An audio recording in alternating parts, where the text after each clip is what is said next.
Достар, ана шалғайда тұрған кормушканы көрдіңіздер ме? Енді біздің жақта оны керте деп айтады. Сіздерде не деп айтады? Малға шөп салатын орынды, құрылғыны, аппаратты. Осындайды біз қолдан жасап қойдық, анаған бірнеше рулон сияды. Егер де сіз шаруашылық ұстап отырсаңыз, дәл осындай құрылғыны өз шаруашылықтарыңызда пайдалансаңыздар болады. Неге дейсіз бе? Рулон жай ортаға тастай салғаннан гөрі осындай кертенің ішіне салған өте ыңғайлы. Біріншіден, машақаты аз, шөп шашылмайды, мал таптамайды, таза жерден шөп жейді.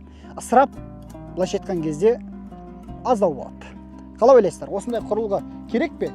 Егер сіздердің мүмкіндіктеріңіз болса, осындай құрылғыны жасап алуға сіздерге кеңес беремін. Жылжымалы керте. Қазақша айтқан кезде біз оны сүйрелеп қажет жерімізге өзіміз апарып орналастырып отырамыз. Сиырға болсын, жылқыға болсын, басқасына өте пайдалы, жақсы нәрсе. Мысалға сіздің малдарыңыз шалғай жерде қалып қойса, шөп салатын кезде барасыз, рулонды осыған салып аласыз, базаңыздан сүйретіп апарып қалаған жеріңізге қоя қоясыз. Өте керемет, ыңғайлы нәрсе.